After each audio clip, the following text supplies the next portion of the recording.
sou Edno de Souza e sejam bem-vindos ao canal AES Sports Legacy Channel. Nosso programa Vivências do Esporte visa informar, debater, fomentar e entreter. Este programa tem um formato de talk show e fala sobre vários assuntos relevantes como educação, esporte, cultura, economia, política e muito mais. Para conduzir esse programa essa noite comigo, eu tenho aqui um time de primeira, Éder Mota e José Luiz Barbosa. Sempre com o propósito de oferecer o melhor a todos os nossos espectadores, hoje não seria diferente. Temos a honra em receber no nosso canal uma pessoa que carrega consigo uma trajetória profissional impecável. Para sabermos mais um pouco sobre este profissional de altíssimo gabarito e que traz consigo um currículo invejável, ele que é doutor em Economia pela Universidade de São Paulo, pós-graduado em Banking pela Estonian School of Banking, ex-economista-chefe da Federação Brasileira de Bancos, a FEBRABAN, ex-economista-chefe da Associação Brasileira de Bancos, a BBC. Ele foi professor titular da Pontifícia Universidade Católica de São Paulo, consultor de empresas, governos e instituições financeiras no Brasil e no exterior, além de ser consultor do Banco Mundial, consultor do Fundo Monetário Internacional, o FMI, autor de diversos livros e inúmeros artigos publicados. Tudo que eu anunciei são aspectos simples, quando se olha ou quando se observa através da ótica desse ser humano fantástico e que tem feito a diferença em nossas vidas, mesmo sem que você tenha percebido muita coisa. É com grande satisfação que peço a todos e todas para que deem as boas-vindas a Roberto Luiz Troster. Seja muito bem-vindo, Roberto. Boa noite, Edno. Boa noite, Éder. Boa noite, Zequinha Barbosa. E boa noite para todo mundo que está assistindo. Especialmente a Mariana, minha nora, se ela está assistindo. Nossa, que maravilha! Antes de iniciarmos, queria relembrar a vocês para darem aquela força para a gente. Se inscrevam no canal, ative o sininho, dê aquele like que é muito importante e compartilhem em suas redes sociais, convidando os amigos, porque ainda dá tempo de assistirem a esse magnífico programa.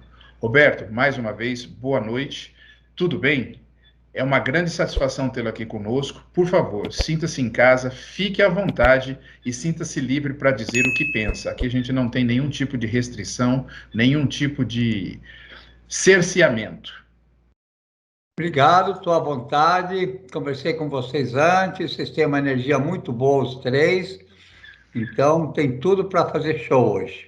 Ah, então maravilha. Para darmos início aqui, então, por gentileza, nos diga quem é Roberto Luiz Troster.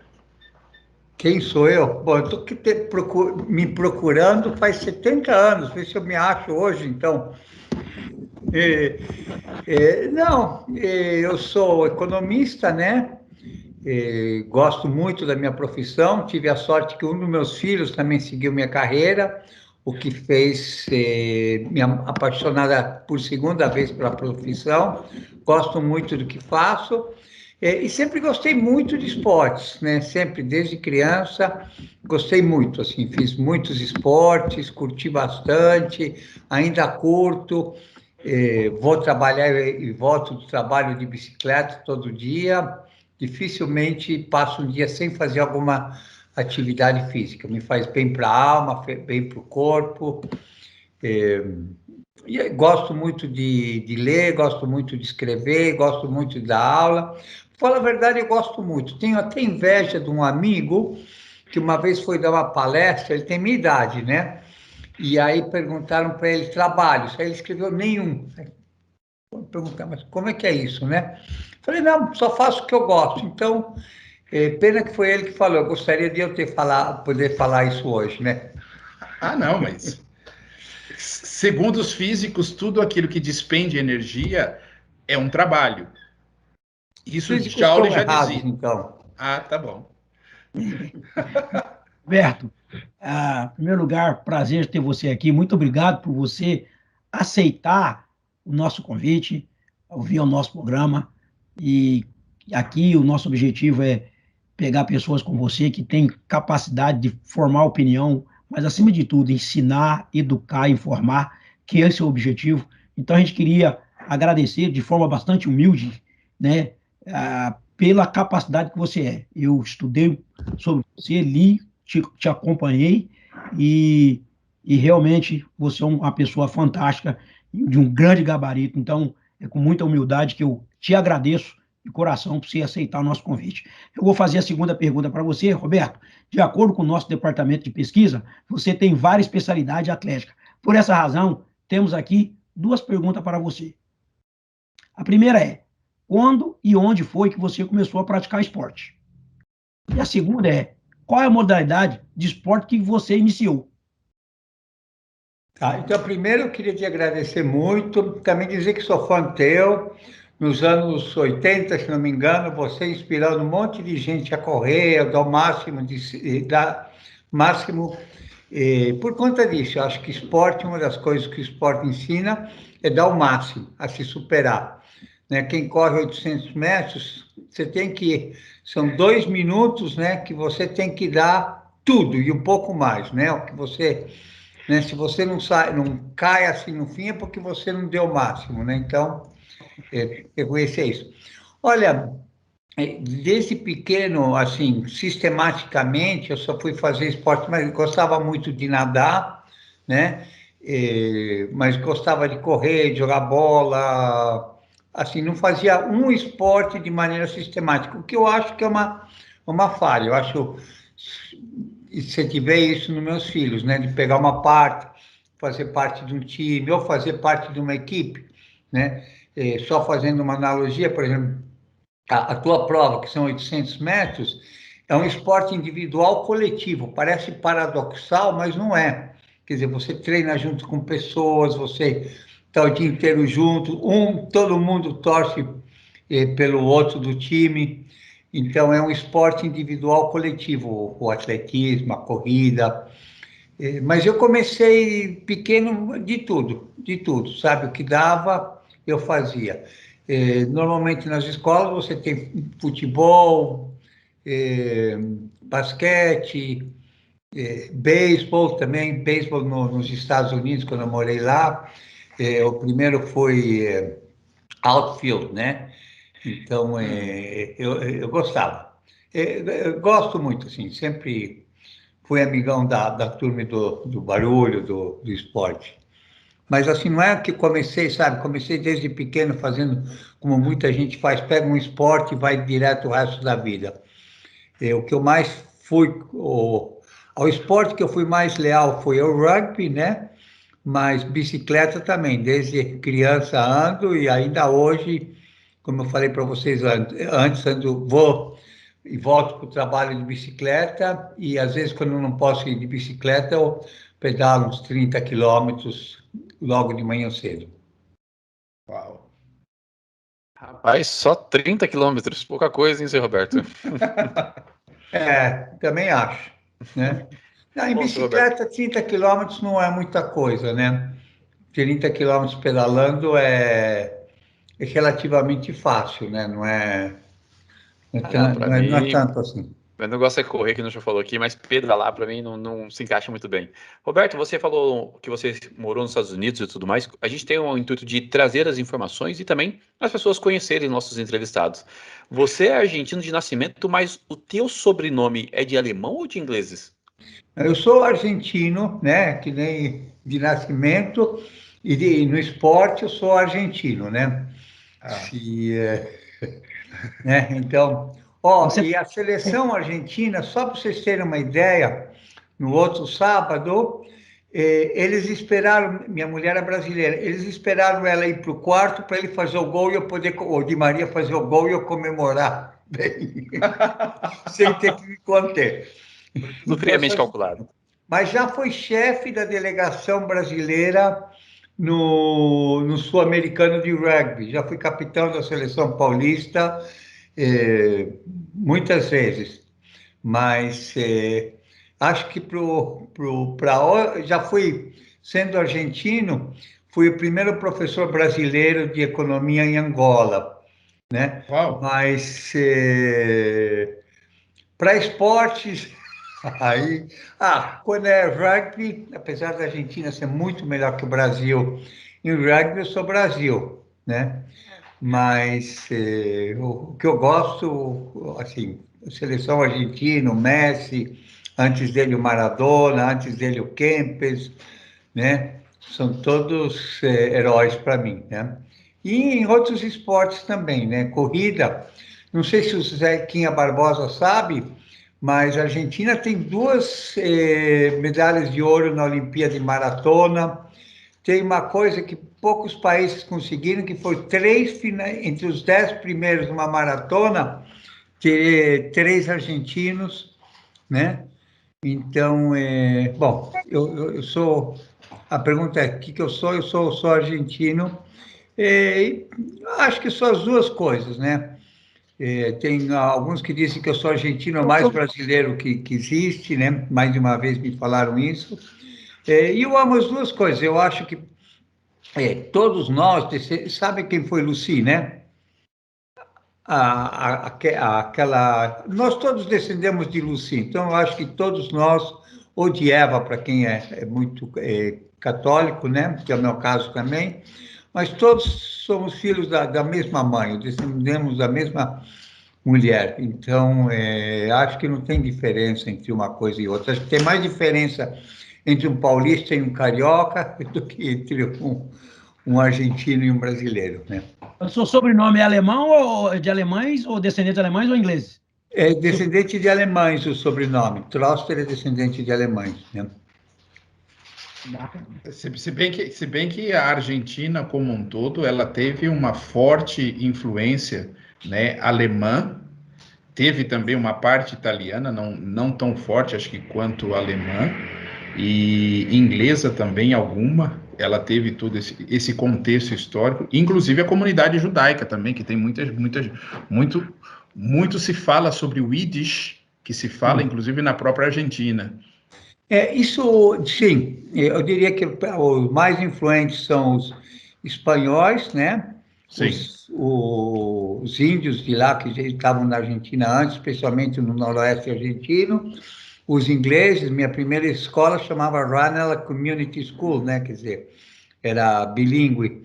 E também italianos, mas antigamente todo mundo, você era argentino e descendente de uma comunidade, né? Então, os descendentes dos galeses, os judeus, os árabes, cada um sua comunidade, todo esse conjunto de pessoas formava algo chamado Argentina, né?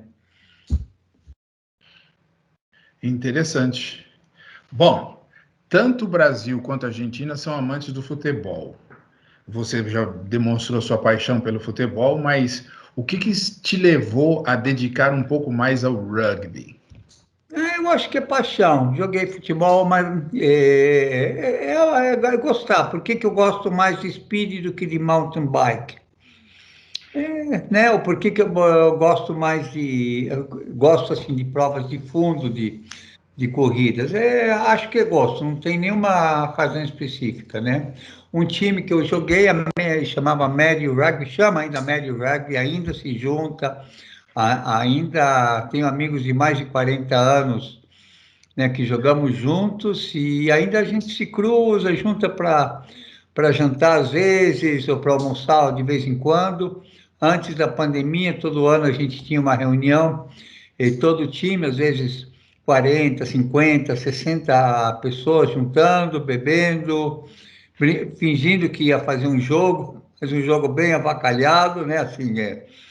Em vez de fazer 40 por 40, fazíamos 20 por 20, mas é muito gostoso. Eu acho que, assim, grandes amigos do rugby, e eu acho que o rugby é um jogo de equipe, né? Você aprende que você faz parte do time, na alegria e na tristeza, né? Assim, uns que se ajudam em momentos difíceis e outros que comemoram vitórias juntos. Vitórias pessoais, né? Beleza, que beleza.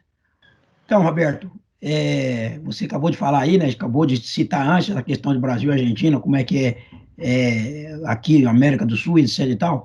Vivendo em um país sul-americano onde o esporte não tem uma valorização como se deveria, em tua adolescência, como o esporte era visto por você e também pela sua família?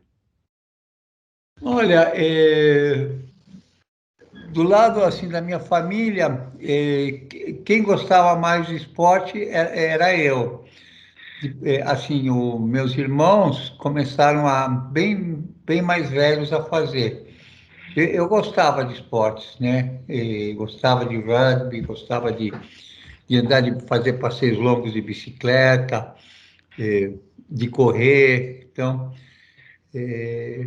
família, assim, incentivava um pouco, mas não demais. Não é que cheguei a montar, até montar em rodeio, né? Assim,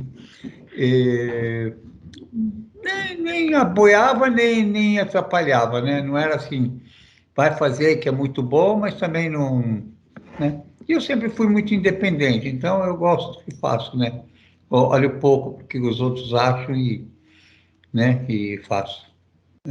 Pô, Isso é legal, senhor Roberto. isso é uma característica muito singular. O quê? Essa tua postura, esse teu modo de ser, é uma característica muito singular, Olha, principalmente no ambiente que a gente vem, né? Um continente sul-americano, uma série de coisas, visões às vezes um pouco deturpadas sobre uma série de aspectos, principalmente nessa questão esportiva, e você conseguir ter essa autonomia e prevalecer essa independência é muito interessante. Eu acho que um pouco, eu acho que isso que vocês colocaram antes, que a gente conversou antes com o Erno, a importância do esporte é muito grande. Depois que a gente conversou, quer dizer, eu acho que o esporte te ensina a viver em sociedade, te ensina a trabalhar em equipe, fazer com futebol, mas vale para rugby, para basquete, para corrida. Você desenvolve grandes amigos, mas às vezes você tem que passar a bola para um cara que você não é tão fã, né? Mas você pensa muito mais no time do que em você.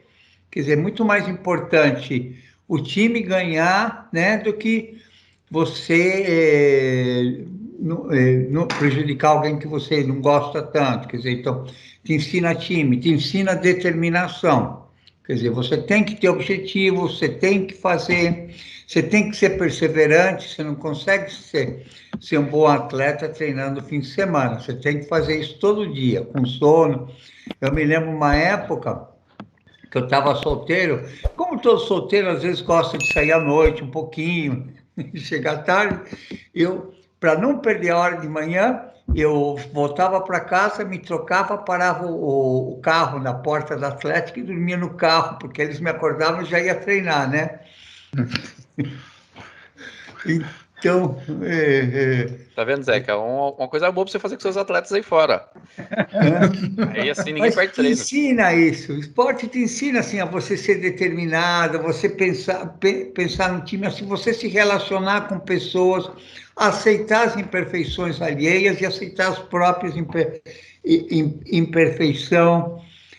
A coisa mais normal no esporte são os acidentes, quer dizer, você treina, um dia é a panturrilha, outro dia é o tendão de Aquiles, outro dia é o joelho, né? Como é que você vai superando isso, que se aprende? Então, eu acho que para a vida, tanto meus 3 filhos, eu insisti muito com eles com esportes, e, por exemplo, eu ensinei eles a nadar, eu ensinei eles a andar de bicicleta.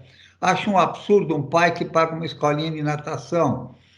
Coisa mais gostosa é você fazer isso com o filho, né? Ou paga para ensinar a andar de bicicleta. A coisa mais gostosa é fazer isso junto, né?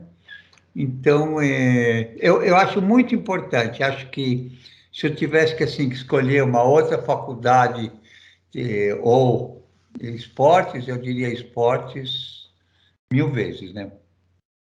É muito legal essa sua visão, senhor Roberto. Ver você falando sobre esporte e como isso realmente motiva o senhor. Vocês vieram para o Brasil, migraram, mas qual que foi o real motivo da sua família escolher especificamente o Brasil para se alojar, para começar a história e também começar a história de Roberto Luiz Troster? Bom, a história de Roberto, a história da família é que eles vieram para cá, né? E veio meu pai, depois veio o resto, ele se deu bem aqui. Eu fiquei aqui um pouco, depois fui para os Estados Unidos, depois voltei para a Argentina. E só depois que eu voltei para o Brasil, né? Aí aqui no Brasil cometi um erro de juventude, minha mulher não gosta que eu fale isso, não, mas casei uma vez, não deu muito certo, casei a segunda vez também, não deu certo, e aí no dia 13 de setembro de 1993, eu vi a Marta, me apaixonei por ela. Ela deve ter se assustado um pouco. Uma semana depois estava namorando ela. 3 meses depois estava noivo e 6 meses depois casei. Isso faz 27 anos atrás. E dessa E vez deu certo. isso tudo quer dizer que, então, o esporte te ensinou essa questão da determinação. Não deu certo na primeira, não deu certo na segunda, eu tenho que continuar insistindo. A hora que até que eu achei na terceira, então eu sigo a vida. Não, mas ela é especial, não é que achei na terceira. Ela não gosta que eu falo, mas eu diria que eu treinei. Foi o treino e agora é o jogo para valer. Os outros dois foram os treinos. Ótimo. Eu tive filhos com o segundo treino, mas eu acho que brincadeiras à parte, uma mulher fabulosa que me incentiva muito a fazer esporte, a cuidar da minha saúde. Também meus filhos me incentivam muito nisso. Agora, com a pandemia, por exemplo, meu caçula me deu peso para fazer em casa, para não ter que ir lá na academia do prédio. Então, assim, o incentivo é muito grande. Ela vai assistir jogos quando eu vou. Se eu vou fazer, eu já fiz São Silvestre quando era meia-noite. E isso foi na época pré-Marta, mas depois, quando eu vou fazer corridas, ela vai lá, me vê largando, e às vezes vai me pegar em algum lugar do caminho para me dar tchau, e depois me espera na chegada, às vezes com uma cerveja gelada, às vezes com espumante gelado. Então, o apoio dela é muito bom. De fato, é muito bom mesmo. Né? Bom, diante de tudo isso, e você já mencionou aqui que se tivesse que escolher uma carreira, escolheria o esporte, com certeza. Agora, quais foram os agentes que te motivaram no primeiro momento a escolher a carreira profissional de economista? Olha, deixa eu só falar, não é que eu tivesse que... Eu acho que o que você aprende no esporte vale uma faculdade, ou vale um mestrado, um doutorado, isso que eu quis falar, né? Eu, para falar a verdade, eu primeiro fiz engenharia, achei um saco, não acabei. Aí eu gostava de economia. Aí quando eu falei, vou fazer economia, né? E aí fiz o vestibular, mas fiz o vestibular, me preparei com uma revistinha, vestibular, aprenda, né? Quer dizer, não Aí, quando entrei, entre o dia que você é aprovado e o dia que você começa, passam 2 meses. Aí comecei a ler um livro que são 2 catataus de mais de 500 páginas, que chama Introdução à Economia dos Salmos. Me apaixonei total, curti cada dia, ainda curto, ainda hoje, gosto de ler economia, e economia é assim, você vê como o mundo vai mudando e como você interpreta a realidade. Eu digo que economia é inveja dos engenheiros, porque para o engenheiro está tudo certo, tudo funciona de um jeito só.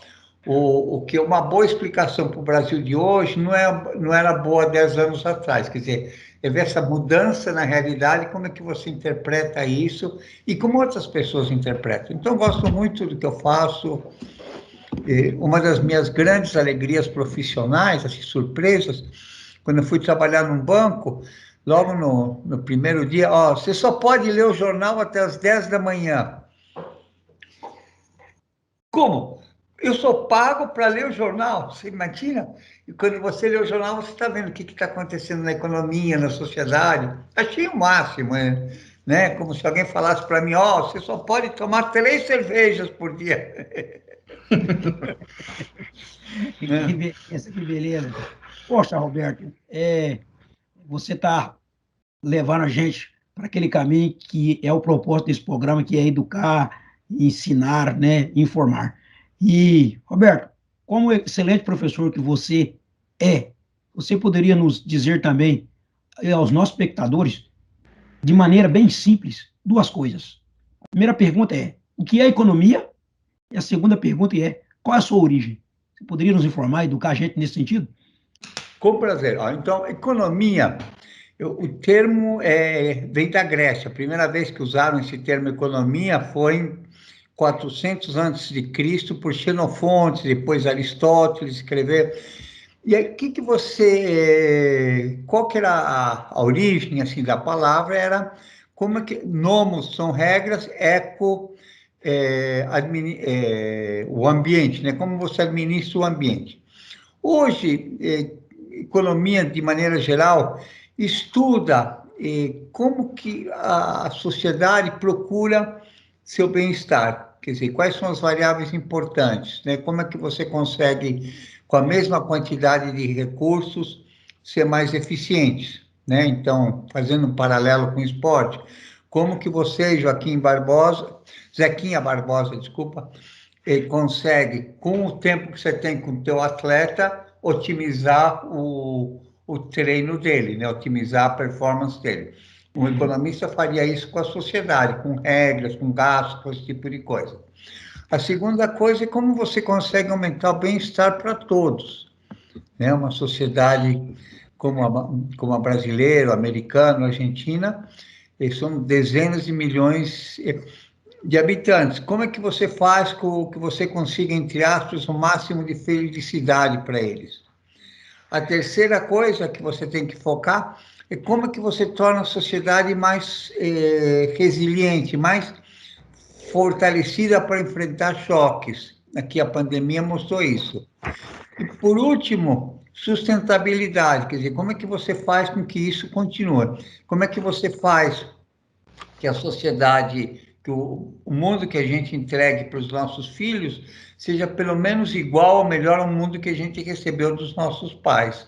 Então, isso é basicamente economia. Então, você vê no jornal hoje como é que você gasta, ou fazendo a mesma analogia para o trabalho de um treinador, como é que faz que o atleta consiga ser atleta ao longo da vida inteira, para não queimar, né, só ser atleta dos 20 aos 30, uma coisa assim. Resiliência, suportar choques. Então, basicamente, eu diria que isso é economia, né? É você procurar como é que você maximiza o bem-estar da sociedade. E aí você tem, por um lado, seres humanos, por outro lado, bloqueios que as pessoas têm sobre o que é certo, o que é errado, e o que tornam, às vezes, mais difícil, em vez de você fazer o mais certo, e às vezes conflitos de interesses, né? As pessoas procurando mais a sardinha para o seu lado e esquecendo do resto da sociedade. A etimologia da palavra idiota na antiga Grécia é aquela pessoa que só olha para os próprios negócios. Nós vivemos numa sociedade, então a gente tem que pensar no conjunto. O que vocês fazem aqui? Preocupados com esporte, acho louvável esse trabalho que vocês fazem. Quanto mais esporte, melhor vai ser a sociedade. Não sei se ficou claro o que é economia, Zequinha. Poxa, mais claro que isso. Ficou Perfeito. claro. E a segunda coisa, quem sou eu? Bom, eu falei brincando no começo, ainda estou tentando achar, né? Não, Mas... na verdade seria a origem da economia mesmo, a origem...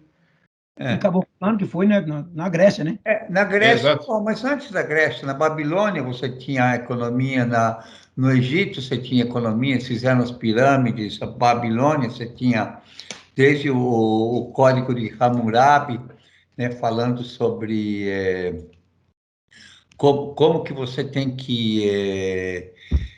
algumas regras, quer dizer, então a economia existe desde sempre, assim, de maneira mais sistemática, foi evoluindo ao longo do tempo, quer dizer, à medida que você... Primeiro a sociedade se tornou mais sofisticada, e depois você, de maneira mais sistemática, se começa a estudar o que dá certo, o que dá errado. Apesar que nem sempre todo mundo faz o que dá certo e o que dá errado. Todo mundo sabe que fumar faz mal, né? Mas mesmo assim tem muita gente que fuma. Então, às vezes o que é certo, ou às vezes interesses políticos. Agora você está tendo fala de reforma tributária e, em vez de procurar o que é melhor para o Brasil, estão procurando, às vezes, o que é melhor para alguns, ou pressão, grupos de pressão, quer dizer, em vez de pensar, ó, como é que a gente vai fazer o Brasil ser o Brasil que pode ser? Né? Eles ficam pensando, bom... Sabe por que que eles não pensam assim? Porque numa Porque das suas entrevistas, eles não pensam assim. Numa das suas entrevistas que eu fiz aqui na minha pesquisa, você disse que a economia, né, o foco da economia é a inclusão, ou seja, o bem-estar do povo. Então, por isso que eles não pensam assim. Você falou numa das suas entrevistas que o foco da economia é a inclusão, ou seja, o bem-estar do povo. Agora, o pessoal não pensa assim. Esse pessoal que está lá em cima não pensa assim. Por nem isso, todos são assim, mas eu não tem muitos que... a maioria, sim. É. Né? Vamos dar um exemplo aqui agora, já que você está tocando no assunto atual, vamos dar um exemplo aí nessa questão do fundo, né, eleitoral, fundo partidário, fundo eleitoral. Tá? Vamos dar um exemplo atual. A própria deputada Zambelli votou, criticou a proposta, mas votou a favor. Em outras palavras, ela tem que ir de acordo com o partido manda. Então, são 6 bilhões para ser dividido por 600 parlamentares, que são 513 deputados e 81 senador, que dá 594, a gente faz essa conta, você que é economista, mais redonda, para 600. Quando você divide 6 bilhões por 600, vai dar 10 milhões de reais para cada um. Quando é que um brasileiro, na vida dele, vai juntar 10 milhões de reais? Nunca. No entanto, né, se você for pedir para esses mesmos parlamentares, se você for falar com ele para dar 10 milhões para a saúde, eles falam que não tem. Se você pegar 10 parlamentares desse, e multiplicando ele por 10, dá 100 milhões.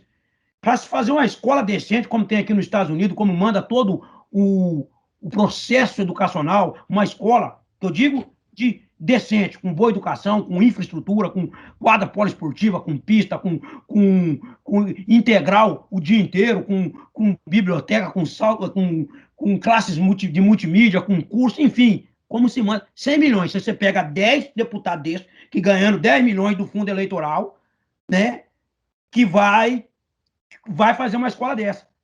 Que 10 vezes 10 são 100. Ou seja, a cada 4 anos, nós poderíamos estar formando aí, são 600, então a cada 4 anos, nesse fundo eleitoral, nós faríamos 60 escolas de primeira linha, como existe aqui nos Estados Unidos, existe na Inglaterra, existe no Japão, existe em outros lugares, mas no Brasil não. A educação ainda, ela é uma máquina de fazer sanduíche de ignorantes.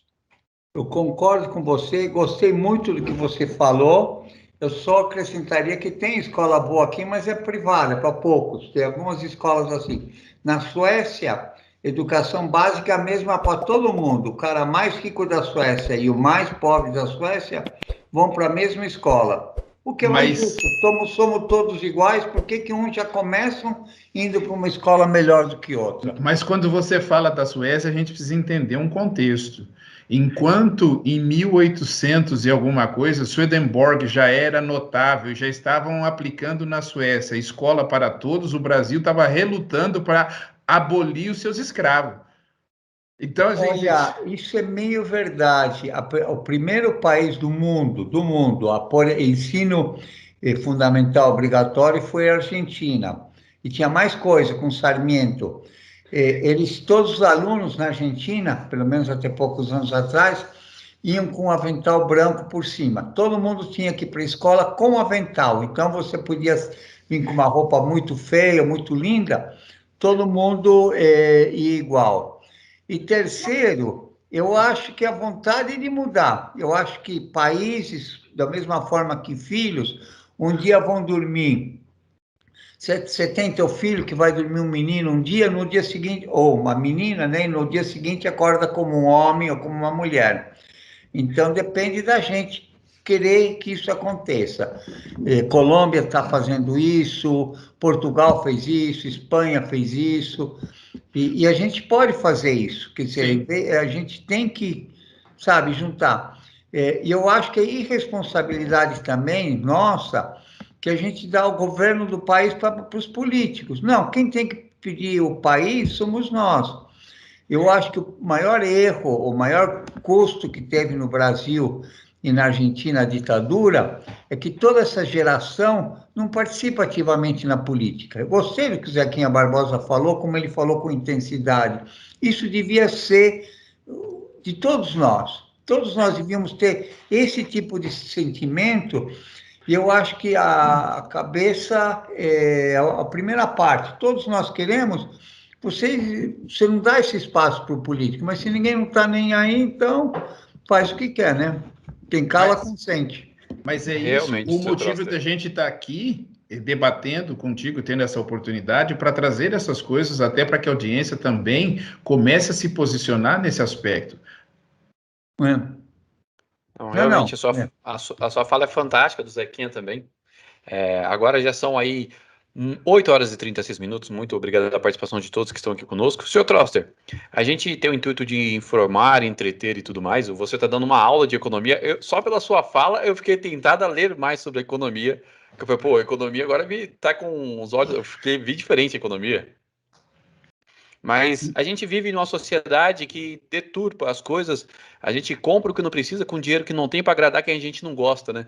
Eu queria que você falasse um pouco mais a diferença entre custo, preço e valor, para o nosso público entender um pouco sobre isso.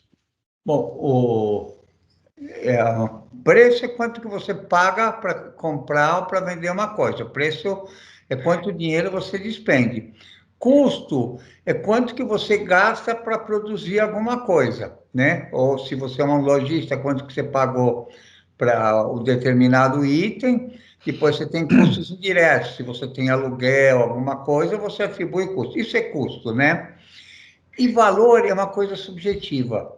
Quanto que vale essa caneta, por exemplo, que eu tenho aqui na mão, né? Se eu for perguntar para cada um, para mim tem um valor. Ela era do meu padrinho, então tem um valor inestimável. Uma vez eu estava num almoço, uma pessoa de muito dinheiro falou: eu vou comprar essa caneta de você, né? Quanto que você quer por ela? Eu falei: eu não vendo ela, né? Assim, se ele tivesse, não vendo, né? Tem um valor sentimental. Para você, você fala caneta tinteiro, vocês não usam, vocês preferem uma Bic. Então, o valor é uma coisa muito subjetiva. Quanto que e valor depende para cada um. Quanto que vale uma hora de trabalho de vocês, né? Para cada um de vocês dá um preço diferente, porque tem valores diferentes de quanto que vale uma hora de trabalho. O quanto que vale ficar um fim de semana longe da família. Cada um põe um preço diferente. Então, o valor é algo subjetivo, quanto você valoriza. Você tem valor trabalho, valor, uma série de teorias sobre valor, mas em última instância, numa economia como a argentina, brasileira, americana, valor é o máximo que você pagaria por um bem, esse é o valor monetário, o preço seria o valor monetário, mas por isso que você tem até uma curva de demanda negativa inclinada, que uns estão dispostos a pagar mais e outros dispostos a pagar menos. Beleza. É extremamente interessante isso. E diante dessa breve apresentação aqui, porque nós não somos ainda conhecedores de economia, estamos conhecendo bastante e com um ultra professor, aí surgiu uma dúvida. Com certeza você deve saber, se não souber, pelo menos palpitar sobre qual a razão na história dos ganhadores de Prêmio Nobel da Paz, o maior número de ganhadores sempre foi economista. Até porque no ideário popular, economia é uma disciplina de área de exatas. E quando se fala de Nobel da Paz, você pensa logo em questões mais humanas, né, de acordo com as classificações que a gente tem aí, ou as caixinhas que a gente coloca essas coisas. Você sabe nos dizer qual seria a razão deste feito? Olha, eu não sabia dessa estatística. Fiquei muito feliz em saber isso, né, que esse valor. Eu digo que economia é uma mistura de 5 coisas. Primeiro, um pouco de história, ciências sociais, economia em sentido abstrato, economia aplicada, né, economia rural, economia agrícola, economia financeira, né, e métodos quantitativos, uma combinação dos 4. E o quinto ponto é ter um olhar sobre a sociedade. Quer dizer, se você se preocupa com o bem comum, como é que você faz isso? Agora, tem economista que faz economia para ganhar dinheiro só, né? Tem economista que gosta muito de agricultura, então só está com um olhar que pode ser feito para aumentar a produção agrícola, esse tipo de coisa.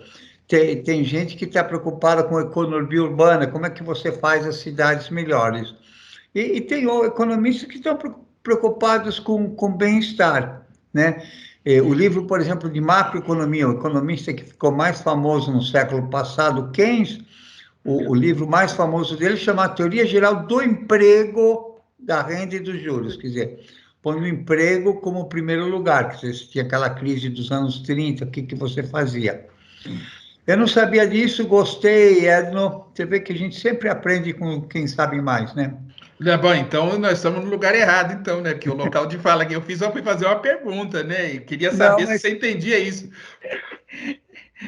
Não sabia, mas gostei. Mas olha aqui, viu, Roberto, você sabe que eu faço atletismo, e por fazer o atletismo, né, você, igual fala em inglês, wear a lot of hats, ou seja, você coloca vários chapéus, você tá em todos os setores, né, vamos falar assim, dentro do atletismo você seria o decatleta, que você fazia, aquele cara que faz 10 provas, né, então é o seguinte, você como consultor de empresa, consultor político e consultor financeiro, deve entender um pouco de como estes segmentos funcionam, correto? Partindo dessa ótica de seus clientes, você saberia nos dizer qual é a visão que eles, do setor político e do setor empresarial, têm sobre o esporte e a cultura? Não, varia muito. Eu acho que não... Tem até um ditado que quando duas pessoas pensam igual, nenhuma delas está pensando, né? Então, eu acho que varia muito a percepção. Tem colegas, assim, das empresas que correm maratonas, que gostam de vela, que gostam de esportes, e tem outros que não dão tanta bola para isso. Tem de tudo. Agora, eu acho que, de maneira geral, a importância que se dá ao esporte no Brasil é menor do que se dá ao esporte em outros lugares. O esporte como formador de pessoas, formador da sociedade, de respeito às regras, esse tipo de valor cívico importante, eu acho que ele não é tão favorecido no Brasil como poderia ser. É mais favorecido em outros lugares, assim. Você admira muito mais um atleta nos Estados Unidos ou na Argentina do que você admira aqui. Sabe, você vê quem que é o grande ídolo, assim, né, das pessoas. Eu acho que o Brasil teve alguns ídolos muito bons. Ayrton Senna, um exemplo icônico, né? Assim, amor à camisa, né? Amor ao Brasil, mas também amor ao esporte, determinação de treinar. O Curtin, né? O tenista também, a mesma coisa. Alguns jogadores, a Hortência, por exemplo, como vestia a camisa, chorava, se perdia, quer dizer... Então, eu acho que você tem alguns atletas assim, mas não são tão ídolos, né? Como, às vezes, um cantor, uma coisa assim, que, na minha percepção, são, né? São pessoas que admiro muito, né? O Ayrton Senna é uma pessoa que, à medida que passam os anos, eu admiro ele mais, né? Cada vez mais pelo que ele fez e o que ele foi, né? Sim. É interessante você colocar isso, porque aqui a gente vai entrar agora num ponto que o departamento de pesquisa fez, nos trouxe o material, nos distribuiu um material para que a gente pudesse estar estudando. E tem uma coisa interessante que, numa entrevista tua, no programa Complicações, à jornalista Mônica Teixeira, você discorre muito sobre o aspecto econômico junto com a Olimpíada, porque era um momento que estava ocorrendo isso. E a gente queria saber se você pode discorrer esse mesmo pensamento para a nossa audiência, já que a gente também está num período olímpico, e entendesse um pouco mais esse contexto econômico, né, como você já mencionou sobre a questão do educacional da Argentina, que a grande maioria de nós nem faz ideia como acontece isso na Argentina, e a gente até tem uma visão muito deturpada sobre os hermanos argentinos.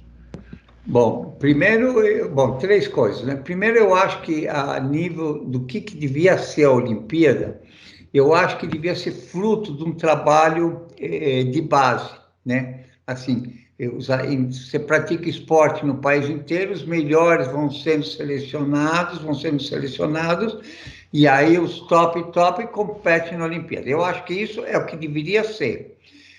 Na prática, você tem alguma coisa chamada esporte de alta performance, pega alguns poucos, investe muito e não gasta na base. Eu acho que, então, até que ponto, sabe, ou atletas estrangeiros, sabe, nascidos em outros países que adotam a nacionalidade de outros países. Eu acho que é, né, como pesca por quilo. Alguém pode achar aquele pesca por quilo, né, aqueles... Pesca que pague. Hã? Pesca que pague. Pesca e pague. Até que ponto isso é pesca de verdade é discutível, né? Então, eu acho que esse é o primeiro ponto, né?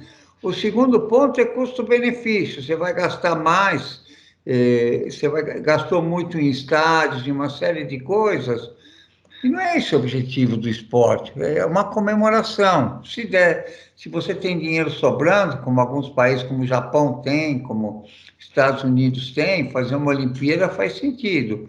Se é um país que não tem gente passando fome, o Brasil é um país que quer ser o celeiro do mundo e tem números redondos, cerca de 10% da população com segurança alimentar. É um absurdo isso, né? Agora, não tem o que comer no Brasil. Você vê na porta do supermercado, antes pediam dinheiro de vez em quando, agora tem gente que pede comida, me traz 1 litro de leite, me traz, né? Eu até quando eu vou no supermercado, vou a pé ao supermercado, eu sempre compro um pacote de alguma coisa a mais, porque quase sempre eles me pedem, quase sempre eu compro e não chego com o pacote em casa. Eu acho uma vergonha, eu me sinto mal com isso, né? Então, eu acho que a gente gastou na Olimpíada, né, na Copa do Mundo, dinheiro que a gente não tinha e quando tem outras necessidades urgentes. Eu não me lembro o que eu falei na entrevista, mas eu acho hoje convencido que não precisava ter sido aqui e que temos que mudar esse negócio de atleta de alta performance. Pega esse dinheiro, põe na escolinha de base, sabe? Esse pessoal precisa, né? Quando você fala dessa forma, é necessário você explicar, e eu vou tentar mostrar do ponto de vista econômico, da seguinte forma: eu entendo que o dinheiro do governo tem que investir, sim, na escola, na base, igual você falou. O esporte de alto rendimento, ele faz parte daquela do entertainment, como é aqui. E aí, aonde quem tem benefício, que aí é você associar a tua imagem a um ídolo. Então, aí seria as empresas, por interesse, né, o mundo empresarial está investindo no esporte do alto rendimento, com algumas concessões, né, de ser descontado no imposto de renda, da tua imagem, né? Você associar a sua imagem com o LeBron James, com o Neymar, ou com o Pelé, ou com o Hortência, ou com quem seja, com o Marco Phelps. Isso é lá no alto rendimento. Na base, é de responsabilidade, igual você falou, e eu achei isso muito legal, muito bacana, que realmente na base é o governo. O governo tem que investir, sim, na escola, na criança lá na base. No alto rendimento, lá em cima, naquele filão, né, tem que se investir e ter um mundo empresarial. Então, só para dar um toque, porque eu não quero que aqui fale, pô, esse cara não gosta do esporte do alto rendimento. Não, não é. Eu estou entendendo a sua ideia. Eu entendi o que você quis dizer. Não é que você não gosta do esporte do alto rendimento, mas é que você entende que na base tem que ser investido. E isso que tem que fazer. Mas, ô Zeca, se você me permitir, na verdade, ele já falou tudo aqui. Você trouxe o exemplo. Quando se fala de economia, você está falando de inclusão. E quando você fala de inclusão, todo mundo acha que projeto social é inclusor. E, na verdade, quem inclui é a escola. O mote desse canal existia justamente sobre essa temática. Escola. Quem inclui é a escola. Dentro da escola você vai ter ferramentas. Essas ferramentas você tem a cultura, você tem o esporte, você tem uma outra coisa que falta, né? Vamos imaginar, né, a cultura de um modo geral, né? Seja as artes, seja elas quais forem. E existe uma outra coisa também que tem um impacto direto na base do nosso sistema, que é o quê? Uma consciência ambiental que nos falta. Que às vezes é até complicado a gente falar uma coisa aqui, mas, por exemplo, como é que nós esperamos de um indivíduo que é capaz de colocar um filho que acabou de nascer no cesto de um lixo, ele vai desenvolver algum tipo de consciência ambiental sobre reciclar um plástico ou qualquer coisa nesse sentido, ou não jogar uma bituca de cigarro? É um negócio assim ultra paradoxal. Verdade.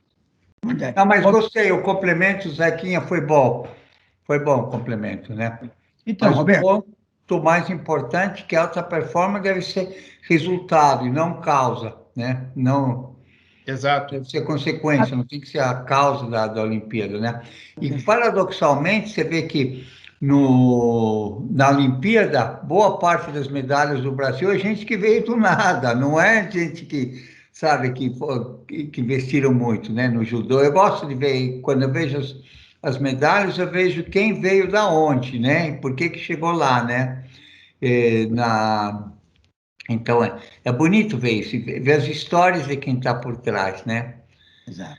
Roberto, dando sequência aqui, infelizmente a maioria dos brasileiros ignora que somos estrangeiros na América Latina, pois somos o único país que fala português. Para piorar a situação, somos induzidos a uma rivalidade desnecessária no futebol, né? No futebol, principalmente com a Argentina, né? Parece que era que nem antigamente os Estados Unidos e a União Soviética. Eu tenho duas perguntas aqui para você. A primeira é: você poderia me informar sobre o capital intelectual argentino em comparação Sobre o quê? Você poderia me informar sobre o capital intelectual argentino em comparação ao brasileiro e também sul-americano? E a que fator você atribui este salto positivo em favor da Argentina? Bom, a resposta acho que eu falei antes. Domingo Faustino Sarmiento, ele em 1800 e pouco tornou a educação compulsória para todos os argentinos. E na Argentina o esporte e a educação é muito admirado. Então acho que uma coisa traz a outra, né? Você vê que não é só a Argentina já tem 5 prêmios Nobel, literatura, você gosta muito de ler, discutir. Então, eu acho que é muito uma questão, entre aspas, a palavra moda, né? Ler, estudar, está na moda na Argentina, né? Sempre teve na moda. Aqui no Brasil, a Argentina parou um pouco no tempo, né? Não está avançando tanto quanto poderia nessa área, né? Por conta das crises, mudanças de governos, então perdeu. E por outro lado, o Brasil está crescendo muito nesse sentido. Para esporte também, Argentina, basquete, futebol, automobilismo, rugby, hóquei sobre grama, todos esses esportes, a Argentina se destaca. Mais uma vez, esporte é algo muito bem visto lá.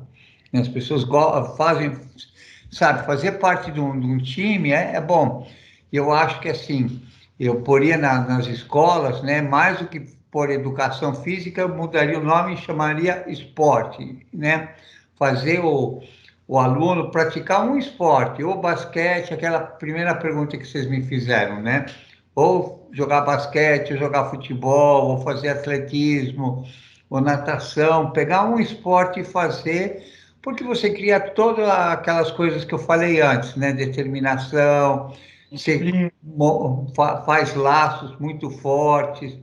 Então, se eu tivesse que fazer o currículo escolar lá e aqui, eu poria matéria esporte. Além da educação física, fica como está e coloca essa matéria, né? Em vez de, né, aprender bem uma coisa, um esporte, né? De acordo com as aptidões de cada um. Nesse sentido intelectual, né? Aqui, de acordo com as fontes de pesquisa, eu li, eu ouvi você dizer, e uma coisa que eu fiquei sabendo, que a Argentina foi o primeiro país no mundo que radicalizou, acabou com o analfabetismo. Ou seja, eles foram lá, eu não sabia desse fato. Eu não sabia desse fato. Eu ia pensar em qualquer país da Europa, mesmo um país sul-americano. Para você ver como é que a gente está tão bitolado ao, né, falar o país de primeiro mundo, né? Eu pensava que seriam uns países nórdicos lá, tipo Suécia, Noruega. Não. A Argentina, um país sul-americano, foi o primeiro país no mundo a exterminar, a radicalizar, acabar com o analfabetismo. Ou seja, não existe analfabeto na Argentina, na teoria. foi o primeiro A país. maioria sempre tem invisíveis, todos os países também têm alguns invisíveis, né? Pessoal que, ou civícolas, ou gente que mora em condição de rua, mas de maneira geral a gente consegue. E a China, esse ano, fez a maior inclusão social da história, acabou com a miséria na China. Todo mundo critica a China, mas não tem gente em situação de miséria na China, né? Então, dá para fazer, dá para juntar energia e mudar o mundo. E eu acho que, respondendo isso, eu acho que intelectualmente é toda questão de querer. Querer é poder. Eu acho que vale no esporte, vale na política, vale na economia, vale na educação. É querer é poder. Mas o pessoal não. Isso foi interessante o Zeca trazer esses dados e você está corroborando, confirmando essas informações, porque nós temos um problema muito sério no Brasil. Nós, como o Zeca até disse anteriormente, a gente tem uma visão muito deturpada da América Latina. Primeiro, que a gente nem consegue entender que a gente é estrangeiro na América Latina. Todo mundo, você sai da Patagônia, vai até Seattle, Washington, falando espanhol. Até nos caixas eletrônicos do Bank of America, tudo lá tá tudo espanhol. Em português você não acha nada. Mas a gente não nem dá valor em aprender o idioma espanhol, ou como dizem os argentinos, né, castelhano. O que aconteceu? Quando teve a independência aqui no Brasil, o que aconteceu? Dom Pedro foi dormir acordou como rei do Reino Unido de Algraves e Brasil, e foi dormir como imperador do Brasil. Não mandou embora um funcionário, não mudou uma lei, nada. Deixou de ser Reino Unido e passou a ser Império do Brasil, assim, de um dia para a noite, tranquilo. Todas as instituições brasileiras são as mesmas da colônia. Quando foi do Império para a República, a mesma coisa. Você tem instituições sólidas. Então, o Brasil, hoje, possivelmente, a Receita Federal Brasileira é a mesma coletoria de impostos, que era a mesma que vinha lá de Portugal. Na Argentina, o que aconteceu? Quando teve a independência, eles mandaram os espanhóis embora, e os espanhóis levaram embora as instituições. Então, você teve todo esse quadro institucional que você tem aqui no Brasil, lá é muito mais novo. Lá você teve que começar do zero. E cada país, como você tem poucas instituições, quando as instituições são fracas, os líderes ficam fortes. Então, você teve muito mais caudilhos lá na América, separaram os países.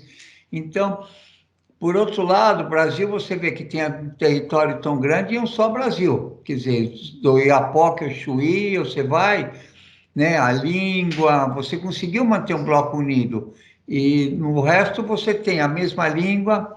E os espanhóis têm uma coisa espanhol, que você tem uma coisa chamada Real Academia Espanhola, que a língua é a mesma para todos. Quer dizer, o espanhol que você ensina no México, na Argentina, segue as mesmas regras, né?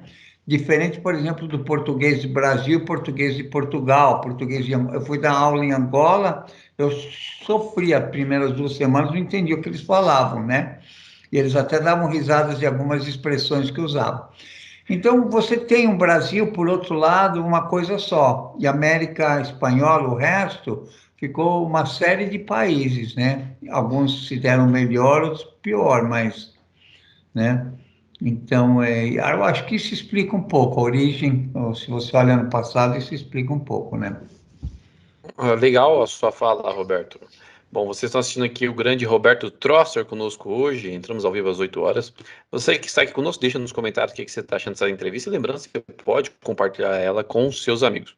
Roberto, em abril a gente teve aqui um grande entrevistado, nada mais nada menos que o recordista mundial de salto em altura, Javier Sotomayor.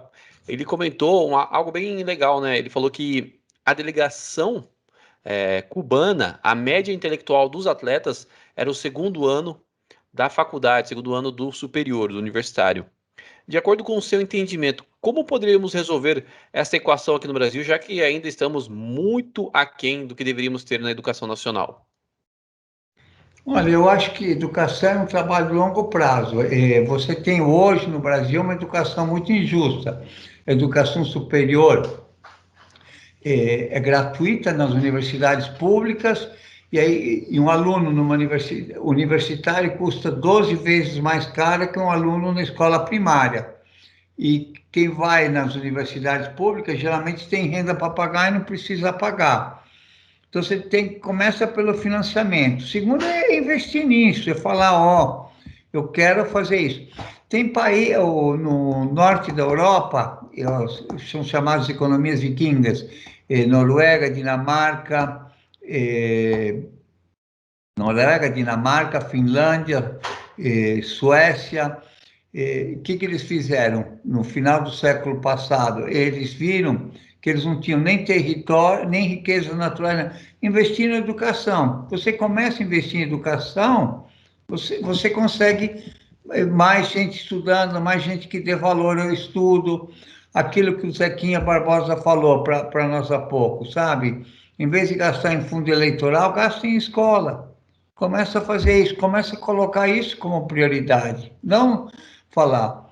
Hoje você tem, por exemplo, a possibilidade de você melhorar a qualidade com ensino à distância para professores. Você tem como fazer mudanças. Agora, você precisa querer fazer, né? Se eu quiser, sei lá, qualquer esporte que você quer, você precisa querer fazer. Sem isso, você não faz nada. De fato, quando você fala isso, é até interessante, mas até agora veio uma pergunta que talvez não seja de conhecimento da grande maioria, e você pode nos ensinar por gentileza.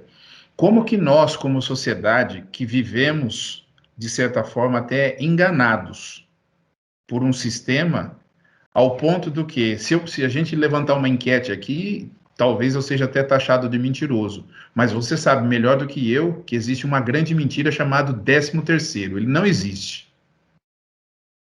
O 13º salário. Até porque se a gente faz as contas aqui, se você dividir, fazer um número hipotético, o que seria o 13º salário para aquele que recebe R$ 1.000 por mês? Então, no final do ano, eu teria um 13º salário, eu receberia R$ 13.000, que seria mais ou menos a alíquota básica do imposto de renda, que estaria isento do imposto de renda. Ok, só que se eu recebo por semana R$ 250 por semana, a compensação dos meses que eu tenho 5 semanas, o que ela me traz? Seria mais um mês, né? Seria mais um mês, ou seja, onde que está o 13º, que nada mais, nada menos, que é só uma simples compensação de uma semana que eu trabalhei e eles não computaram. Como é que a gente pode, uma sociedade que vive acreditando que existe esse benefício, que não é benefício, e a gente vai se atentar a outros detalhes um pouco mais complexos? Também, se você vê que os R$ 1.000 que você ganha em janeiro compram muito mais que os R$ 1.000 que você ganha em dezembro, porque por conta da inflação, a inflação está em 8%, quer dizer, os R$ 1.000 de janeiro equivalem a 920 Exato. reais em dezembro. Nós temos muitas distorções. Agora, tem que querer mudar. Sem querer mudar, não acontece nada. Você tem que acordar de manhã cedo e falar, olha, hoje eu vou ser melhor, vou deitar melhor do que eu acordei. É isso que faz a grande diferença.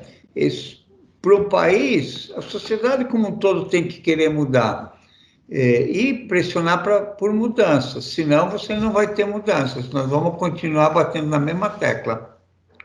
E a gente acaba sendo muito enganado e a gente não tem dimensões. Por exemplo, quando o Zeca trouxe a questão de que o governo teria que fazer o seu trabalho de base e de investimento na educação, realmente, por exemplo, nós fizemos aí um compilado de informações e, segundo a Sportstel, ela fez um levantamento que, globalmente, a indústria do esporte está avaliada acima de 620 bilhões de dólares. Como você enxerga esses números e de que maneira podemos utilizá-los para desenvolvermos o aspecto econômico nacional, que nesse segmento podemos dizer que é nulo no Brasil? A gente não tem participação desses 620 bilhões de dólares de forma significativa. Não sei, aqui no Brasil você foca muito só em futebol, você tornar outros esportes assim. Em corridas de rua você tem muita coisa, não sei quanto que gira nisso, mas tem aumentado muito. Eu vejo essas coisas, agora com a pandemia não, mas como ficou uma coisa comum, mas eu diria que depende um pouco de empresários se alentarem para esse fato, né? Aqui nos Estados Unidos você também tem casos de que você investiu e não deu tanto certo. Levaram o Pelé para jogar no Cosmos, mas o futebol não, né? Então eu acho que começa um pouquinho com aquele negócio que o Zequinha estava falando, lá no primário, ensinar as crianças a fazer, e aí você gosta, né? Você vai, você assiste, você participa, né? Só para te atualizar, nós tivemos aqui em março, no mês específico que a gente trouxe grandes mulheres que fazem a diferença no mundo. O soccer, né, como eles tratam o nosso futebol nos Estados Unidos, ele sofre um problema muito sério. O masculino, ele seguiu o mesmo formato que a FIFA rege no mundo inteiro, de clubes. O feminino, o soccer feminino, ele vai pelo sistema americano, educacional. Então ele tem muito mais êxito do que o masculino. Boa comparação. Aqui no Brasil, o rugby feminino, que não teve muito incentivo, está entre os melhores do mundo. E o masculino começou com esse negócio de investir na seleção muito, não está com desempenho tão bom quanto o feminino. O feminino está dando show, a mulherada está passando por cima do masculino, né? É verdade, concordamos. A escola é a base de tudo, né? E Então, assim, vamos lá, Zé. Desculpa. então, dando essa explicação, né? E principalmente quando você viu e através da Sportstel, né? Aí a gente fala no nosso continente, vamos falar no continente sul-americano, vivemos sob o domínio do futebol. Outras modalidades esportivas, assim como o setor cultural, sofrem com certo desinteresse. Quando pegamos esse levantamento da Sport Intel, notamos que eles criaram um ranking que mostra alguns números bem interessantes sobre as ligas mais lucrativas do mundo. Deste montante de 600 bilhões de dólares, está distribuído em 4 ligas europeias de futebol que, segundo o seu ranking, ocupa as últimas posições entre as 10 mais lucrativas no mundo.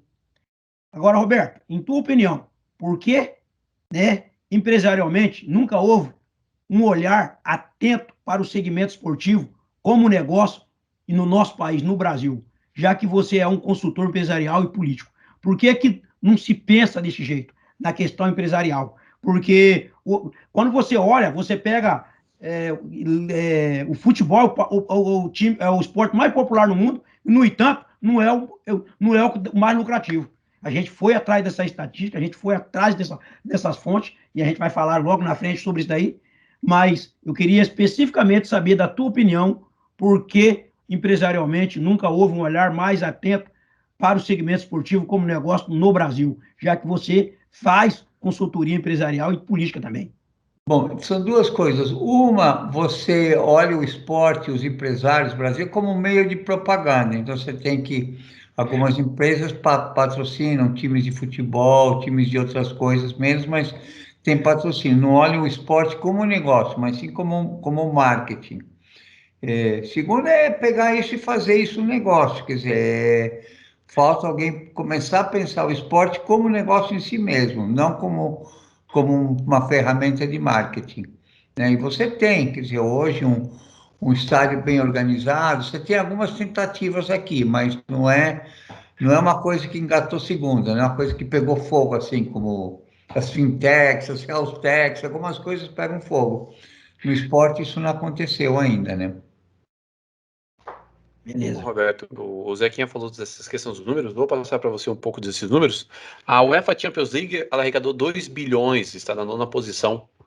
A Série A do campeonato italiano, se o pessoal não sabe, a Série A Team, ela arrecadou no ano 2,3 bilhões. Em 8ª está a Bundesliga alemã, com 4,3 bilhões. Em 7ª está a Liga Espanhola, com 4,5. E na 5ª posição está a Premier League, a Liga Inglesa de Futebol, com 5,3 milhões arrecadados. Se a gente levar em consideração que o futebol que conhecemos, é a modalidade esportiva coletiva mais popular no planeta, a gente percebe que ela está atrás de outras ligas americanas na questão de arrecadação. A pergunta que a gente tem aqui é o seguinte: por que insistimos tanto no futebol como monocultura, já que em sexto lugar está nesse ranking está a Liga de Hóquei dos Estados Unidos e a de Canadá com 4,8 bilhões, as duas ligas. Em quarto está a India Premier League de Cricket, se as pessoas não sabem, a Liga de Cricket arrecada por ano 7 bilhões. Em terceiro está a NBA, que é um negócio fantástico, a gente já viu na prática, a gente vê todo ano, 8 bilhões de arrecadação. Em segundo está a Liga de Beisebol, a MLB, com 10 bilhões. E em primeiro está a grande NFL, com 16 bilhões. Por que você acha que ainda o esporte é vendido tanto como a grande, vamos pôr aqui, a galinha de ovos de ouro para ser investido? Pouca gente pratica o esporte, né? Quer dizer, por exemplo, beisebol. Eu joguei beisebol quando estava lá. Eu gosto de assistir um pouco o beisebol, mas só quando minha mulher não está na sala. Aí a mulher não, né? O tênis também, quer dizer, você assiste o que você conhece, o esporte que você pratica. Se você não pratica, você não tem muito interesse. Se você quer, então você deveria aumentar a demanda investindo no uso do esporte, na prática do esporte. Se você não faz isso, as pessoas não entendem. O exemplo do rugby agora está começando mais, porque as pessoas estão começando a entender o que é rugby, mais gente jogando rugby. Ou corrida de rua, por que está pegando fogo corrida de rua? Porque as pessoas começam a correr, e correr é um esporte que você nem de tênis precisa, dá para você correr até descalço, né? Então, aí as pessoas vão, correm, fazem provas de 5, 10K, depois vão, né, para meia maratona e para maratona, mas justamente porque fazem que é gostoso assistir, né? Corrida, eu diria que não sei os números, mas é uma coisa mal aproveitada. Só para te dar um exemplo, a São Silvestre, eu já fiz ela quando era meia-noite, né? Aí puseram para de manhã, foram mudando o horário. Mas o trajeto é feio. Não é que São Paulo é a cidade mais linda do mundo, mas tem alguns lugares bonitos. Você podia fazer a São Silvestre, em vez de virar, quando sai da Paulista, em vez de virar à direita e descer lá para o Centrão, virar para os Jardins, Avenida Brasil, Parque do Ibirapuera, fazer um trajeto mais florido. Seria bonito, que seria uma maneira de atrair turismo para São Paulo, seria uma maneira que as pessoas soubessem que São Paulo não é só prédio cinza, né? E você não faz, você vai no Minhocão. Sabe, Minhocão não é a parte mais bonita da cidade de São Paulo. Então, você pensar um pouquinho nisso. Algumas maratonas, em algumas capitais do mundo, por exemplo, em Nova York, eles fazem um trajeto bonito para a prova, você acaba conhecendo. Então, é um pouquinho dessa falta de mentalidade de ver. São Silvestre existe há quase 100 anos e não aprendeu ainda, né? Espero que aprenda esse ano, né? Nos Estados Unidos, quando saem as provas, a Maratona de Nova York, você tem gente o dia inteiro, bandas no todo o trajeto. Depois, quando você chega lá, eles têm uma tradição que no outro dia, quem está com a medalha pendurada não precisa enfrentar fila em restaurante, né? Todo mundo te dá parabéns, você acabou, as pessoas, né? E nos restaurantes, quer dizer, está com a medalha, fura a fila, que é bonito, que é uma maneira assim não é algo que custa dinheiro, não custa dinheiro isso, custa vontade de mudar, né? Não, mas esse você falou aí da New York, essa tradição, é uma grande sacada. Nesse dia, o business aumenta absurdamente. Ou seja, no restaurante, rapaz, eles se preparam porque o pessoal quer ter esse privilégio de poder furar a fila, já que aqui é tudo certinho, né? Fala, poxa, eu estou tendo um único dia no dia, eu corri uma maratona, estou cansado, ganhei minha medalha, eu vou poder furar a fila e comer no restaurante. Então, existe assim algo assim que absurdamente, economicamente, aumenta muito os restaurantes em volta, tudo que está em volta melhora. Inclusive os food trucks, né, que o pessoal até se organiza nesse sentido. Então, todo o marketing, né, igual você falou, voltado para poder sempre fazer com que o turista, fazer com aquele participante, fazer com que a cidade economicamente cresça e quer realizar aquele evento. Todo ano tem mais gente, agora é sorteado, quer dizer, antes Sorteado. quem se inscrevia corria, agora acho que é 1 em cada 10 que consegue correr, né? Você se inscreve, é sorteado, e com sorte você vai... Um certo tempo. Boston e New York agora, para você participar, você tem que correr um certo resultado, senão você não consegue participar. Se não tiver naquele resultado de corte dele, você não entra. Eles não se inscrevem. E isso que o Roberto comentou, se você parar para pensar, você traz a valorização não só da cidade, não só do produto que está sendo vendido, mas sim dos locais da cidade. Imagina a São Silvestre finalizando dentro do Ibirapuera. Pessoal entrando, correndo e finalizando dentro de um estádio de atletismo, conhecendo como que é a estrutura. A gente traria mais valorização para os nossos monumentos, que eu creio que São Paulo não precisa mais de um shopping, que estão querendo derrubar o complexo para construir mais shoppings. Mas eu acho que fazendo isso, a gente não traz só a questão de a valorização da corrida, mas sim a valorização de tudo. É dos complexos, do local da cidade, você movimenta a cultura, movimenta a economia, que nem o Roberto comentou aqui, e parece, a gente vê o Roberto falando, para ele é simples esse entendimento, mas para as pessoas de fora, nunca pensei nisso. Mas se um economista consegue ver isso, não desvalorizando o senhor Roberto, mas quem trabalha com esporte poderia ver com olhos igual que o senhor tem. Obrigado. Não, na verdade deveria, né? Infelizmente a gente não sabe qual é o fator limitante a qual ele não consegue enxergar. Que, por exemplo, você estava falando aqui da questão do investimento empresarial só como meio publicitário. E, na verdade, existe uma questão que pode ser bem diferente. Roberto, vou compartilhar aqui até com os meus amigos, o Zeca sabe disso, o Éder talvez saiba ou não, mas até queria perguntar para você a possibilidade disso. Na virada dos anos 90 para 2000, eu trabalhava na construção do desenvolvimento de uma questão relacionada diretamente ao beisebol.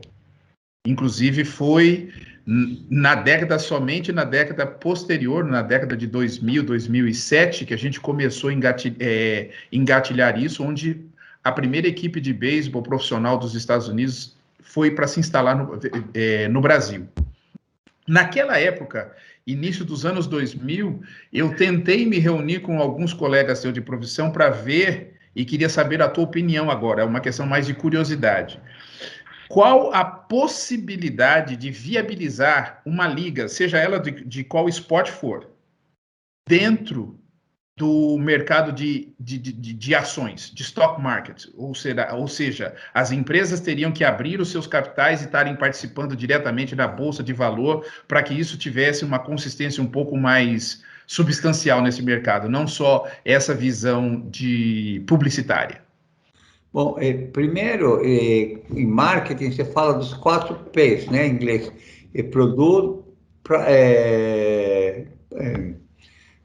Produto, placing, colocação, promotion e pricing, né? Exato. Então, a primeira coisa é produto.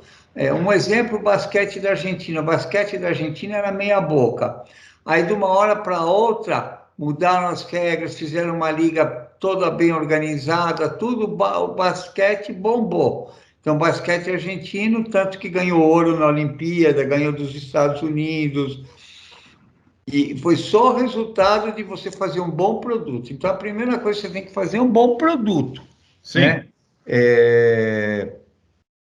Aí, o segundo EP é começar a ver que produto. Mesmo no Brasil, quem joga basicamente é a colônia japonesa, que dá muita importância. O resto não é um esporte que pegou em outros lugares. Quer dizer, alguns estrangeiros, né, cubanos, americanos, venezuelanos, beisebol, mas não é um esporte que pegou. Agora, o terceiro, mas você poderia, por exemplo, fazer isso com corrida. Corrida de rua você já tem escala, você já tem muitos participantes. Não surgiu uma empresa só que só fizesse isso. Uhum. Mas você tem volume para fazer, porque não é só corrida, é você organizar as viagens, você organizar. Você tem muitas empresas pequenas, mas você não tem, não saiu uma empresa que ocupou esse espaço, né? Sim. Você tem uma em esporte agora que como é que chama? Fit Esporte, Academia Fit, que Sim. está lá É abrindo, a Smart Fit.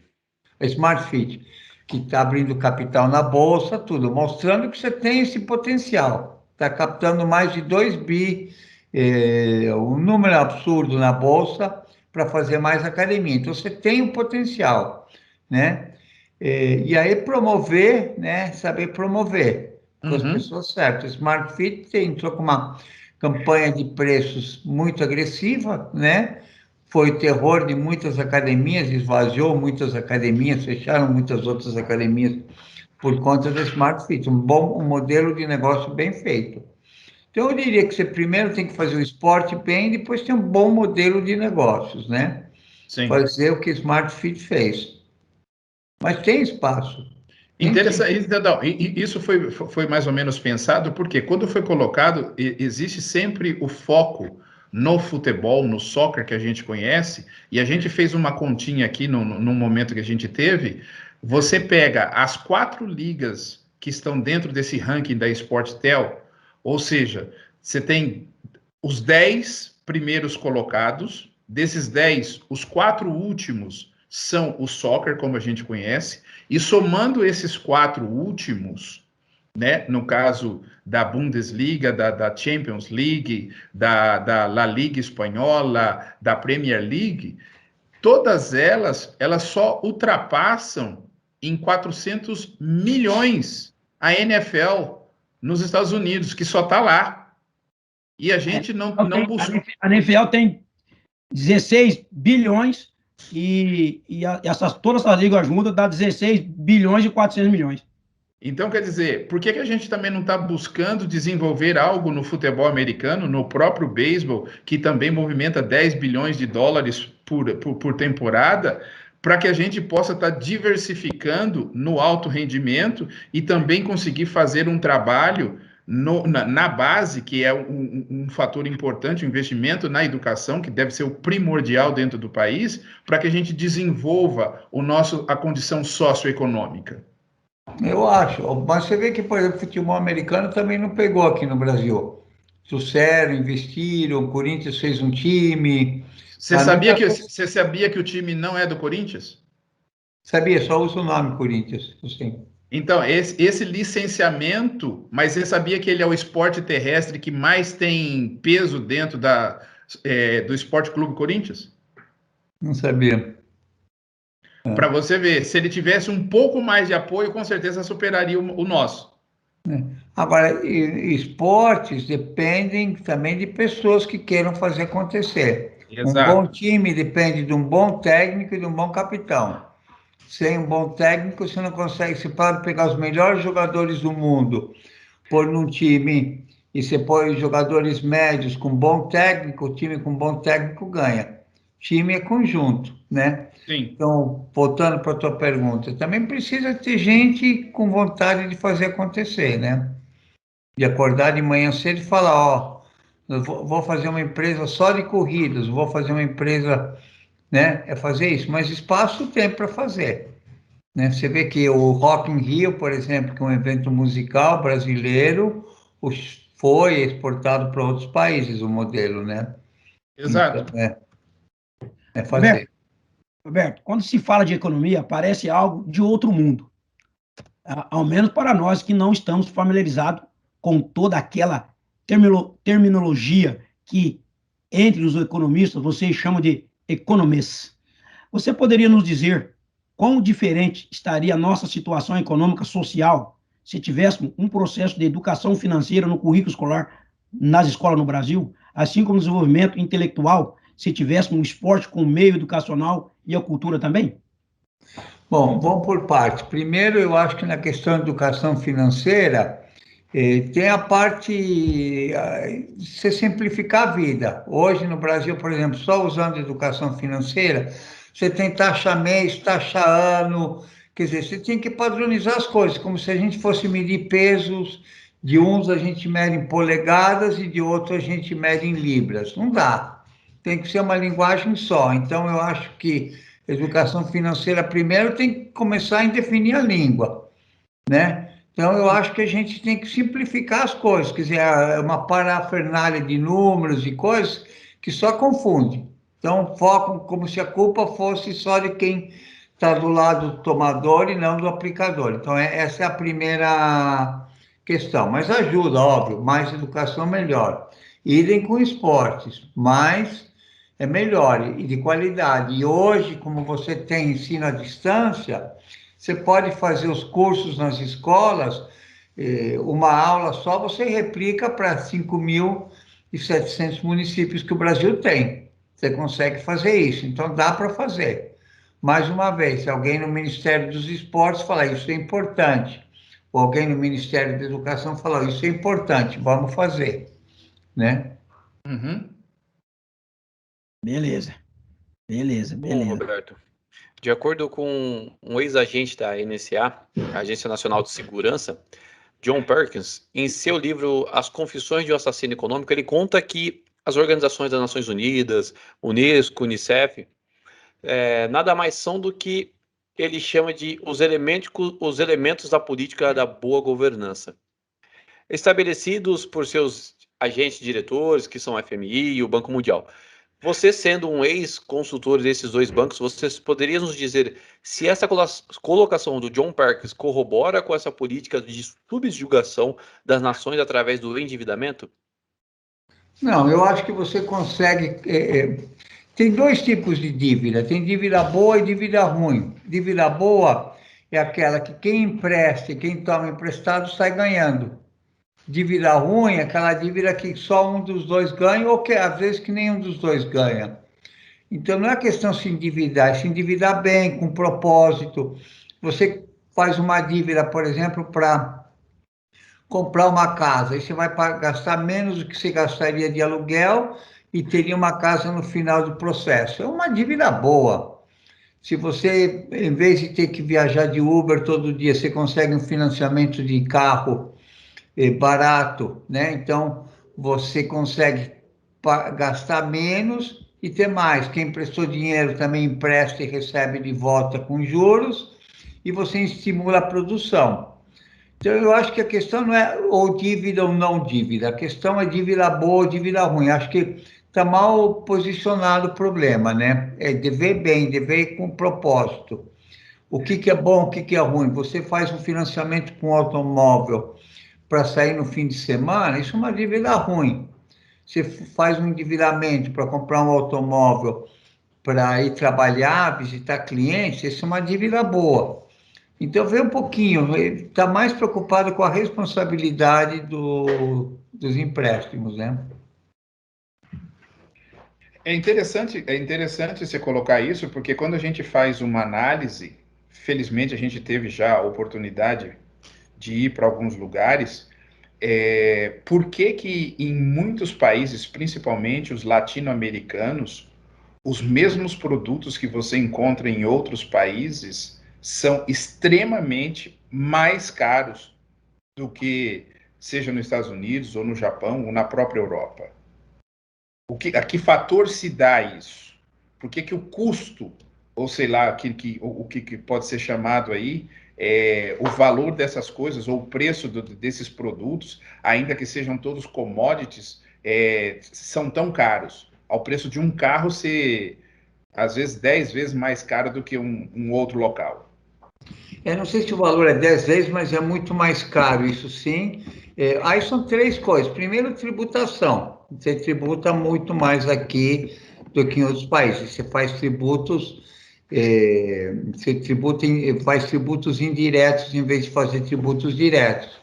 Só para dar um número, imposto de renda, alíquota máxima no Brasil é 27,5%, e a média na América do Sul é 35%, quer dizer, você tributa pouco a renda. E aí, dependendo do produto no Brasil, às vezes 50%, 60% do produto é imposto. Segundo grande barreira é a burocracia, é complicado. Você vai importar um bem ou serviço e você paga muito mais caro do que você tivesse que importar diretamente. Então, coisa simples, você vai comprar um livro, correio, essas coisas dificultam muito. Então, a burocracia, então ninguém importa. Aí ninguém importa, enfia a faca. Você deveria, literalmente, simplificar esse processo de importar coisas, realmente rever essa questão da tributação. A tributação está muito focada no curto prazo, em vez de focar em como é que você tributa para aumentar a capacidade produtiva do país, né? Beleza, beleza. Roberto, qual o melhor socioeconômico nosso país estaria se estivesse num sistema educacional esportivo que propiciasse um desenvolvimento econômico mais robusto, ao ponto de tornarmos algumas atividades, né, como profissões, como árbitro, auxiliares e todos os analistas que envolvem o esporte, os eventos esportivos. Você acharia que isso ia melhorar? A gente estaria muito melhor, não tenho dúvida disso. Eu acho, a gente falou antes, bom de bola, bom na escola, né? Então, eu acho que esporte ensina a viver melhor em sociedade, ensina melhor para o dia a dia, ensina você a ter mais comprometimento com teus objetivos. Então, eu acho que é muito bom, muito bom. É difícil de medir quantitativamente quanto por cento a mais estaríamos, mas estaríamos melhor. Pelo menos você teria muito mais cidadãos melhores, mais focados, mais conhecedores de si, mais conscientes do seu potencial. Então, isso é importante, isso é muito importante. Agora, em valores, é difícil de falar isso, né? É, Se você acabasse com... É eu difícil, não existe um... vejo Até, isso. até porque, por exemplo, né, naquele momento o Zeca citou a questão do fundo partidário, do fundo eleitoral. Existe uma outra coisa aqui que a gente conseguiu uma informação, né, com a responsável pelo o Instituto Chico Mendes, né, que cuida de sustentabilidade, todo esse tipo de coisa. E o que acaba acontecendo? Se o Brasil fizesse reciclagem, que isso nos traria por ano 8 bilhões de reais. E dentro daquela mesma conta que o Zeca fez, né, de quanto que você está montando, quantas escolas a gente faria, ou seja, anualmente, em uma década, a gente teria todas as escolas no país totalmente modificadas, com uma infraestrutura invejável, inclusive tendo uma boa qualidade dos professores que ali trabalham e todo o staff envolvido nisso. Como você vê, já que você tem tanto relacionamento com empresários ou políticos, de que forma que, inclusive, nós aqui do canal poderíamos estar unindo essas forças, já que esse mês aqui nós estamos trazendo vários empresários, hoje você como economista, para nos dar essa ideia para que a gente comece a construir um Brasil diferente. Olha, primeiro é um trabalho de formiga, cada um faz sua parte, né? Esse mês, olha a coincidência, né? Na sexta-feira, eu dei um curso que chama O Direito como Instrumento de Política Econômica, e os alunos tinham que fazer uma proposta de mudar alguma coisa. Desse curso saíram 40 propostas diferentes de coisas de mudar. Teria como fazer mais 40, mais 80. E cada um fazer uma propostazinha, para cada um falar, muda uma coisinha, né? Tem uma série de historinhas de criança, quer dizer, você dá um passo, você faz sua parte. Eu acho que é importante a gente fazer o que vocês estão fazendo, chamando atenção para o problema, isso é muito importante. Se vocês conseguirem mudar uma coisinha, vocês já vão deixar o Brasil melhor do que era sem vocês. Eu acho que é pensar um pouquinho nisso. Faz uma coisinha hoje, cada um faz sua parte. Não existe a varinha mágica. Eu acho que a varinha mágica, sabe, que você toca e muda tudo. Mas é para cada um deles, pede, faz isso, né? Então, eu acho que fazer sua parte. Eu acho que cada um nessa vida tem que jogar bem na sua posição, né? Se o resto do time está jogando mal, você não pode jogar pior, né? Ou você tem que correr mais porque os outros estão correndo menos, não correr menos porque os outros estão correndo menos, né? Então, eu acho que não existe uma varinha mágica, numa coisa, faz isso que resolve tudo. Eu acho que é fazer o que vocês estão fazendo muito bem, estão de parabéns. E eu tento fazer a minha parte, né? E Sim. minha mulher faz a parte. Minha mulher, por exemplo, só para dar um. Eu falo de reciclar, ela recicla todo o lixo aqui em casa, tudo. A meta dela é lixo zero. Então, como a bolachinha que eu comi, ela guarda o papel e leva para reciclar. Então, ela vai separando já o que é PET, o que é plástico, o que é papel. Uma vez por semana, ela leva para um lugar de reciclagem. Ela está deixando o Brasil melhor, não ganha absolutamente nada com isso, né? Só perde tempo fazendo, mas deixa o Brasil mais limpo, né? Então, eu acho que a gente tem que cada um fazer a nossa parte e fazer a nossa parte bem feito, né? E fazer o que vocês fazem. Vocês estão chamando a atenção de que dá para fazer melhor. Dá para fazer melhor, né? E de uma hora para outra, tem um ditado que eu gosto muito, vi lá na Barra do Saí, eu uso muito. Diz que uma andorinha não faz o verão. Vocês conhecem esse ditado, né? Já ouvimos falar, pelo menos. Mas tem a segunda parte, mas pode acordar o bando. Então, fazer o que vocês fazem. Talvez vocês falem para o deserto, assim, por muito tempo, pode ser que uma hora alguém, op, é isso que nós vamos fazer, e faz. Acorda o bando. Acorda É o bando. o objetivo. Maravilha. Bom, Roberto, infelizmente tudo que é bom dura pouco. Eu gostaria de pedir a tua gentileza de fazer as tuas considerações finais e agradecer mais uma vez por estar aqui conosco, ter aceitado o nosso convite, trocar todas essas informações que nós trocamos aqui, para que a gente consiga, quem sabe, ir despertando mais bandos dessa. Bom, gostei muito, tinha falado com você antes, gostei das perguntas, gostei do programa, gostei da energia de todos vocês, sucesso a vocês e sucesso ao Brasil. Eu acho que mais importante que nada é a gente fazer a nossa parte, né? Eu acho que água mole em pedra dura, tanto bate até que o pessoal fica bravo. Não, não é assim. Não, tanto bate que ela fica molhada. Tanto bate que ela fica molhada. Mas quem sabe, tanto bate até que fura. Então, eu queria desejar muito sucesso a vocês, gostei muito, estou sempre à disposição de vocês. E boa noite para todo mundo que está me assistindo. Poxa, maravilha. Bom, nós da ES Sports Legacy Channel agradecemos o carinho e a participação de todos vocês, espectadores. Queremos agradecer a você, Roberto, por ter aceitado o nosso convite e ter vindo participar conosco do programa Vivências do Esporte. Queremos aqui também agradecer os nossos apoiadores, a TBF Consultoria, VMAX Suplemento, o apoio cultural da Casa 123 e do Instituto IPAFRO. Temos um apoiador importante, que é o canal CBO. Ele retransmite a nossa programação para a Oceania, leste europeu, parte do continente africano, parte da Europa Ocidental e também para o Caribe. Então você está indo longe.